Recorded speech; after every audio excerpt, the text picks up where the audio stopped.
works in mysterious ways. When I was a little girl, we went to church in Lucedale, Mississippi. Now, I don't remember the name of this church. I do remember it's Pentecostal. It could have been Assembly of God, Church of God, Church of Christ, but it was fun. You see, we'd get to church and somebody would be speaking in tongues. The preacher would be preaching and the Spirit of God would touch somebody and they'd fall out in the aisles like an epileptic seizure. And we didn't just have a piano over in the corner. No, we had us a rock band.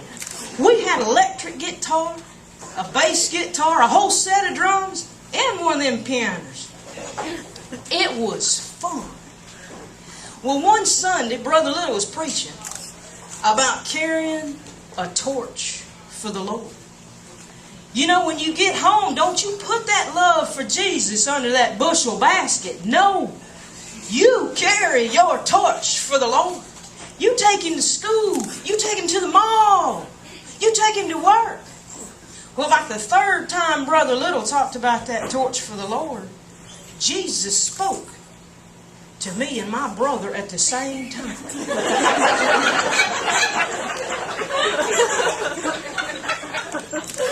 We went home, got out of them Sunday clothes. Now my brother headed straight to the barn. Now in the barn we got the tractor and the combine. And he got one of them old bleach bottles we had where you cut the top off of it at an angle so it's kind of like a little jug. He filled it up with diesel fuel. Now while he's doing that, I'm in the kitchen. Mama's in there cooking dinner with Grandma. And I get in that junk drawer and I put them matches in my pocket. They didn't even notice. Well, we met back up down in the pasture. See, we had this pasture where we'd have the sows and their pigs. But we just sold off all them pigs and hogs and wasn't none down there right then. But there's a pecan tree grove. So there's plenty of limbs laying around. We got them limbs and we cleaned the leaves off of them, them little branches. Now what you do is you take that stick and you put in that diesel fuel. Then you light your match. Throw it at the end of it. We had a torch for the Lord. Now, it only lasted 10 or 15 seconds. About the third or fourth time I was getting bored. My brother said, hold on, I got an idea. And he started stirring it and soaking it and stirring it. I said, what you doing? He said, hold on. Well, he pulled it out. It's dripping diesel fuel. He got his match and he lit it, threw it up there.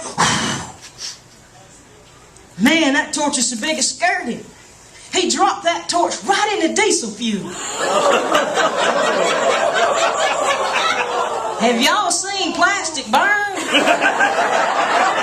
That's some of the blackest smoke you ever seen. It's thick and it stinks and it's going straight to heaven. We knew Daddy's going to see it. And when Daddy sees it, we know we're going to meet Jesus before we plan. Well, my brother hollered at me, but I didn't understand what he said.